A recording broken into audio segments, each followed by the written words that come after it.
Hi, everybody. Welcome to the Yappy Hour. I'm Leslie Sands, Executive Director of Dallas Pets Alive, and I have a very special guest here today, Shelby Bobosky with THLN, Texas Humane Legislation Network. And we are going to talk about all things animals and lobbying and all of the things that you really probably might not think about when it comes to animal welfare, because we have to tackle animal issues, not only from a local getting animals out of the shelter, but also from a very large scale with laws, both city laws, state laws, and national laws. So we are going to chit chat about that today. All right, let's get started.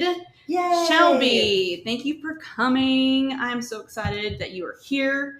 Please tell us all about yourself and why did you get started at THLN, and tell us a little bit more about THLN. Well, first of all, thank you so much for the invite. I am a big fan of yours and obviously Dallas Pets Alive. So, how did I get into this crazy world of animal welfare and politics? You know, I was a boring attorney and I was working at a huge office building and I was helping an insurance company on a case essentially get more money. And I got an email that came in that said they were looking for volunteers because there was a puppy mill bust at Kaufman County. So I get really excited. I had been involved with Dallas Association of Young Lawyers. I was an attorney, and we were helping raise money for SPCA and Operation Kindness, but we never really delved into the policy side of things, even though we're attorneys, right? Which is crazy. I went down there. I had never done anything other than walk dogs locally, and I could not believe what I saw. There were over 500 dogs that were removed from this house, and the dog owner was in her early 70s, and it was the smells, the sounds. It was unbelievable. And the first thing I thought is, how is this legal? And at that time, it was in 2009, and Texas Humane Legislation Network and Skip Tremble, who a lot of people know, they were trying to pass the puppy mill law, which was, we cannot get rid of puppy mills. We can't wish them out of our existence. The next best thing is regulating them. Right. Puppy mills are legal. So I got all in, and I couldn't believe it. And I, went to the Capitol and started advocating. I was so excited. The bill was killed at the very end, so we brought it back in 2011. And as of 2 years later, in 2011, this one breeder that had 500 dogs taken from her had already amassed 70 dogs. Oh my goodness. It was ridiculous. So at that point, it really was a light bulb moment. Like, we need to fix the laws to help these animals. Right. And through one state law, you can effectuate change for thousands of animals. So it's getting to the policy first, and then changing that, and then educating everybody on that policy change that I think is truly the most important thing you can do. Amazing. Yeah. So well said. Oh, come on. You don't think about it from that perspective. There's a lot of people that are in this work from the day to day, going and fostering, going to the vet, going and picking up from the shelters, seeing it on Facebook and all of these things. And you don't really understand how big the issue is and how you have to tackle it from that law level, big picture perspective from politics. So let's talk about that. Why do you think it is so important for us to advocate for the animals at the state and national level? Because animal laws are critical to helping the humane treatment of animals. Right. So let me give you an example. In 2013, we had a bill that was going to end gas chamber euthanasia. Yes. Could you imagine that still existed in 2013? There were 50 counties out of 254 that were still doing it. And essentially, some of the shelter managers said, I'm going to do it until you change the law. Wow. And we realized then how many dogs and cats were being euthanized in the state of Texas, because we went to every single municipal county shelter and said, how many animals were you putting down via carbon monoxide? It was unbelievable. So why does legislation matter? Because it's the only path to humane treatment. And we've seen that through animal cruelty laws and everything else that comes at you. You've got to start with the laws. Now, a lot of people complain that we have good laws, but it doesn't matter if nobody enforces them. Gotcha. Now, I sometimes have a problem with that simply because we have a ton of people that are enforcing them. But usually that doesn't make the law. It's the bad Facebook post, right? Or whatever is tawdry that day that, why do we have this law if we don't enforce it? Our laws are being enforced. Texas is a huge state, and there's a lot of policy reasons as to why sometimes those aren't enforced. But at the end of the day, changing laws at the federal, state, and local level are the number one way to help animals. That's how we see it. Now, Leslie, it's not sexy. No, it's doesn't not. Sound like it is at all. My God, I don't have a cute puppy in front of me that I'm saving. Sure. But I will tell you that we've gotten dogs off chains. We've gotten to work with local law enforcement that truly care about the safe outdoor dogs, law passing. So you give us a backbone. You give law enforcement a backbone to say this is illegal and this is not okay. I still tell people all the time that animal laws are so antiquated. People still view animals like property. And we have come so far away from that in society. We have to have the laws that mirror the way we view pets. Now they're family members. Right. They're not property. But not everybody believes and sees that. Right. Especially here in Texas. We've got a lot. Texas is giant. It's what people see here in Dallas versus a small town, rural town like my hometown. Little teeny tiny. There are dogs running all around. They don't know anything about spay or neuter, but it's trying to give law enforcement a voice so they can help regulate across the state. And you brought up something that is so important. Under Texas law, animals are property. They are. Yep. We don't treat them as property, but that is what they are defined as. You can use them, you can sell them, you can do things. Now, we do have cruelty laws and we have neglect laws. Good. But you are exactly right. And I liken it to the way that we used to look at a dog catcher. Now they're animal care officers. So we have come a very long way. Yep. But we also have a long way to go in terms of educating the public, whether it's spay neuter, right? Whether it is neglect. Animals aren't lawn furniture. You can't just put them outside and put a chain around them. And that's education. Because there is 80% of the people out there are uneducated on how to treat an animal, how to care for an animal. Right. But when you treat them with respect and explain this isn't working, they get it. They want their animals to be treated. And then there's that percentage that they don't care. And you're never going to change their mind. Right. So, but it just takes time to have those conversations. We do that all the time with our PASS program, and we come at it from non-judgmental, approaching them where they are, because my idea of raising a pet and somebody else's they're two totally different things. But we can have a conversation about it, and we can educate, like you said. It is one of the most important things we do with the PASS program. Is just have conversations and educate. Yes. Do you know that this is what you can do? Do you know these things are available? And some people just didn't know. They were just not aware. And they're like, oh my gosh, this is available to me. I had no idea. Let's do this, you know? Eye-opening moments. At the end of the day, they do care for their pets. And they want to do better. Absolutely. I mean, how many cases do you come across, especially in elderly, underserved communities, where they'll feed their animals before they feed themselves? Absolutely. They will. Yeah. And it's horrible to even think that they have to make those choices. 100%. And one mother speaking to another, we have got to start educating our kids. Absolutely. Because 100%. At the end of the day, they are the next generation. And we have found through our 3rd grade humane curriculum, quick plug, it's free. Love that. Free on the website. Download it, introduce it to a teacher. But we found that learning about animals through education is so much fun for kids. Yeah. We have It's Raining Cats and Cats, and you can do these amazing math problems. I'm like, Barbie, I don't like math, but I hear that the program is going really, really well. How about just how do you approach a dog? Right. When I was young, I didn't know how to do that. No. I got bit because it was stupid. I ran up to the dog. No one taught me that. Exactly.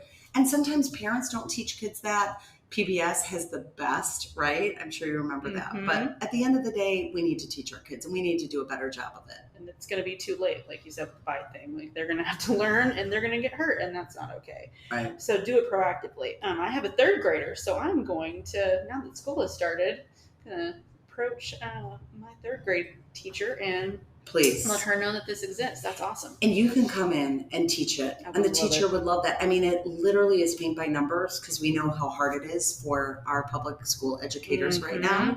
So we give them all the tools in the toolbox to teach kids every single type of scenario, approaching a dog, overpopulation, the importance of spay, neuter, and so forth. Love it. Oh my gosh, yes. Yeah. Okay, cool.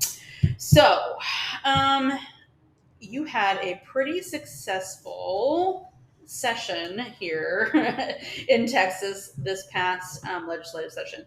Tell us all about what were some of those wins. Okay. We had a good session, but there were also some tough losses, and we'll talk about those as well. Okay. Let's talk about breeders. Under Texas law, if you, prior to the session, if you had 11 or more breeding females, you had to get licensed. Okay. We took that number from 11 to 5 because we were finding so many breeders were skirting the regulation. Okay. The regulation that we truly needed. We decided that under 5, those were hobby breeders, and those are breeders that are using their dogs for hunting and sport, and they take good care of their animals. Okay. But above 5, you must be licensed. There are some exceptions to that, but that was our biggest win.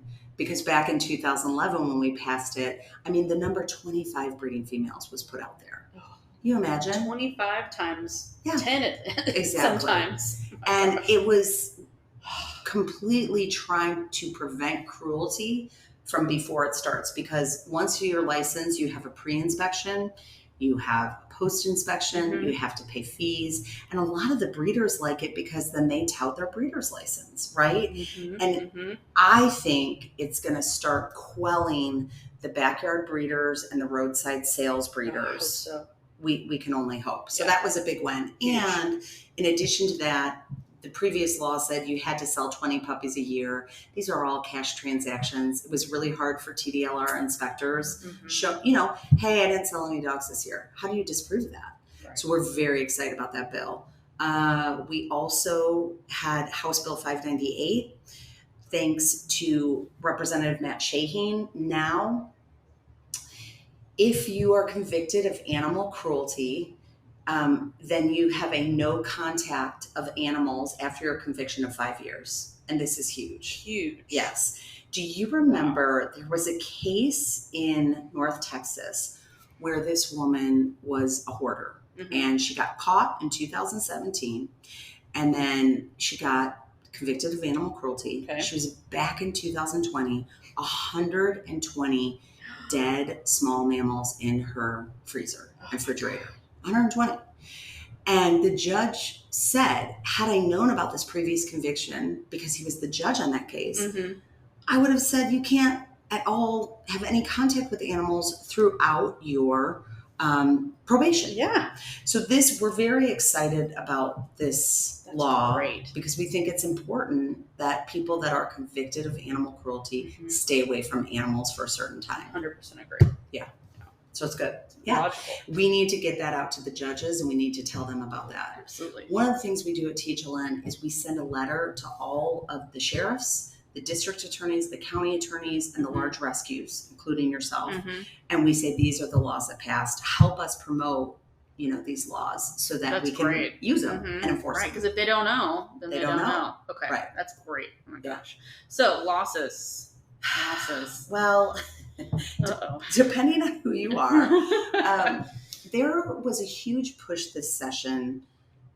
There were 3 bills that we call them right to farm. Okay. And so what was happening is there were municipalities that were passing ordinances that said, hey, we don't want roosters here. We don't want chickens. We don't want goats. And there were limitations on that. And so several legislators got together and said, if somebody wants 5 chickens, why can't they have 5 chickens, right? Okay. So it's House Bill 1750 and SJR 126. And basically they were saying that any local municipality that had an ordinance that restricts or prohibits certain farming, those laws are gone. And several cities are very concerned about this. Okay. And why are they concerned? They're concerned because your next door neighbor could have a cow. Right. Your next door neighbor could have a rooster.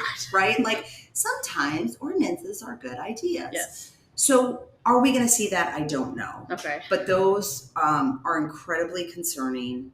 And we need to take another look at those. Okay. So yeah, because the chicken thing in the backyards has become very, very popular. Roosters and all of that. Oh my goodness. Yeah, I can see how that needs to be regulated. Yeah. And one of the problems is people get livestock and like to be, or think of themselves as city farmers, and we get it. They have no idea how to care for these animals.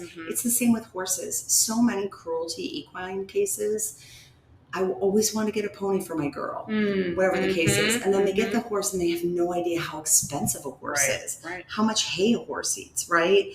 And so being on calls with shelter managers, they have serious concerns about the humane treatment of these animals. And the city of Plano cannot handle 20 goats. They don't have the room, right? No. So this is a concern. It's going to Collin County. Yeah.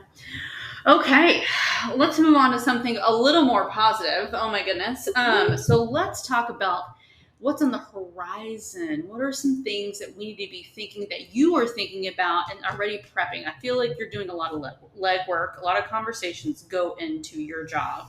Yes. You're going to shelter. You're having conversations with people like us, learning about what the issues are so you can address them at the legal level. Right. What are those? So one thing that we are researching, looking into, and talking to people is the issue of spay-neuter. Okay. For whatever reason, spay-neuter is not at the forefront of anybody's messaging right now, and we think it should be. I don't know if you saw recently, Miranda Lambert had some kind of, I wouldn't call it controversy, by the way, I love her, but she told these concert goers they shouldn't be taking selfies, and she knew she was going to get all this attention. So she wore this great shirt that says it takes balls to spay and neuter your pets.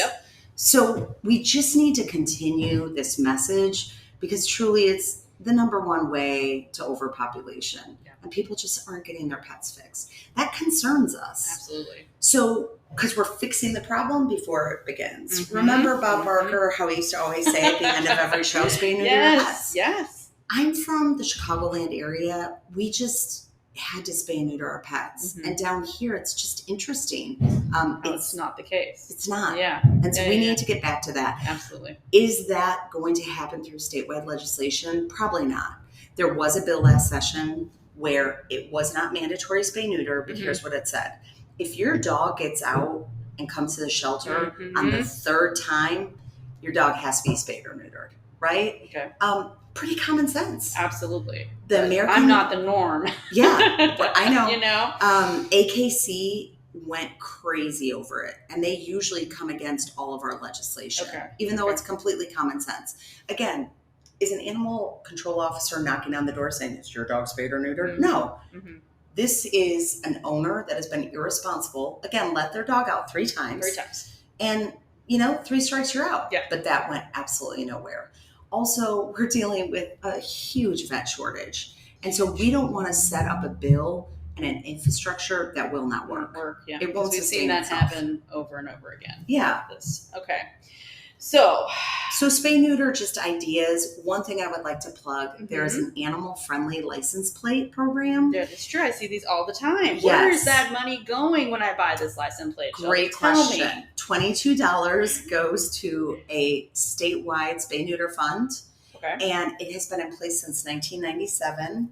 hundreds of thousands of dogs and cats in rural areas have been spayed and neutered because the funding goes directly to them. So cool. And we're very proud of it, but we have to say, we feel like it needs more attention. Mm-hmm. I am not good at keeping plants alive. I do my darndest. And once it starts to wilt, You and me both. I give it to my kid and say, please, right? Yeah. But it's kind of like a wilting plant, and we've got to get more attention on it because that money is great. It's free money.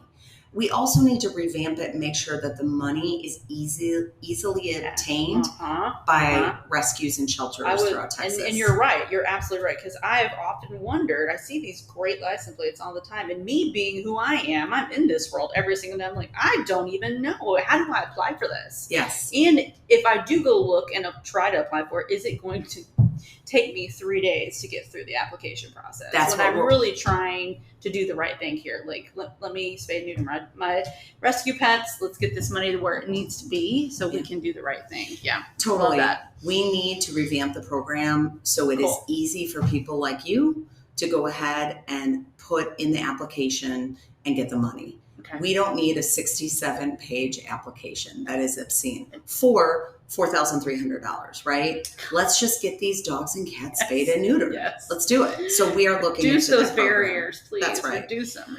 We also, one other bill, roadside sale of animals. So how many times have you been somewhere in a Walmart parking lot or Big Lots and you see puppies, $450? Yes. First of all, a couple of things. Those dogs probably have not been vaccinated. More than likely. If you go and buy the puppy and let's say the puppy's sick, the next day you think that guy's going to be there? Oh, no. To take the dog back, right? No. And also it causes a lot of accidents with the looky-loos, because they slow down. Gotcha. And then they get in an accident. Yeah. So that is something Governor Perry in 2011 vetoed the bill. It made it all the way to his desk. We think we're going to bring something like that back. Also with an open air sales component. Okay. So as you know about Canton. Yes, Canton. Sidebar, upon information and belief, Canton has a ton of Louisiana breeders that come over. So they're already skirting the TDLR laws. Oh my goodness. Right? Okay. You're not paying taxes. No. And the same with these roadside sales. Oh. So we're trying to bring these people because those are the ones that are truly affecting the overpopulation when you're talking to animal shelter managers. Oh my goodness. So, yeah. So just ideas. We're still working on it. If anybody has an idea, email me, Shelby@THLN.org. We're up for it. Love it. Okay. We've got a couple more minutes. Let's talk about how people that are listening to this podcast, what can they do to get started with grassroots lobbying? How can I'm not a lawyer. I mean, what can I do? Am I even going to be helpful? Absolutely. Okay. It is as simple as this. Sign up for our action alerts. We email you when we need you to do something. Great. And what are you doing? You are making a 2-minute phone call to your legislator. Each one of you has a state senator and a state representative. And you call them and you say, hey, I support this bill. Mm-hmm. If you see them, these elected officials are in your towns right now. They're doing town halls. They want to hear from you. Mm-hmm. You have a phenomenal state representative, Giovanni Capriglione. If you go to a town hall and you stand up, you say, hey, I just want to thank you for your animal welfare voting record. I love how you support our animal bills. First of all, he goes from scared to smiling because you're saying something nice. Positive. Everyone starts clapping. It's a nice moment because it doesn't matter if you're a Democrat or Republican. These are common sense animal bills we bring. Yes. So sign up for our action alerts. If you can order pizza, it is a 2-minute email or phone call. If you want to get deeper, you can go meet with them. You can ask them for coffee and say, we have a huge backyard breeder problem in our area. Would you support this bill? So it's definitely easy. We have really simple 5-minute paint by numbers, how you make a call. It is not much, but let me tell you, you are effectuating change for thousands of animals when you make a 2-minute call. Yes. And it's free. That's all it takes. That's it. Well, DPA went and did the lobby day at the Capitol this year. And oh man, there were 4 of us and we were slightly nervous. We were like, oh my goodness, what are we doing? But we knew we had information. We had a lot of experience. We had a lot of stories. In talking to our representatives, they listened. And it was a really eye-opening for us because they saw that we were educated on the topic and we were passionate about the topic, and it was overall just a really good conversation to hear your representative really interested in animal issues and asking questions. And it was a little unnerving at the beginning, but we got through it, and now we're excited about the next one. We can't wait to go back. Good. Yeah. And it wasn't too bad. No. Once your nerves, they're just like us. They have rescue dogs. Yes. Some of them have horses. Yep. Some of them own ranches. And you just have conversations, and it's very easy. I'm so happy that they cared about what you had to say. They did. They absolutely And at the end of the day, if you are going to be willing to spend hundreds of hours of volunteering at a shelter, all of your amazing volunteers at DPA, what is one conversation with the legislator that actually can effectuate change for thousands of animals through one state law? That's it. So I'm telling you, it's the best thing you can do to really create positive change. So I'm so thankful that you guys came, and it was fun. It was so fun. Yeah, I loved it. Yeah. Well, thank you for having us, and thank you for being here. Let's talk about it for 1 second, since this is the Yappy Hour.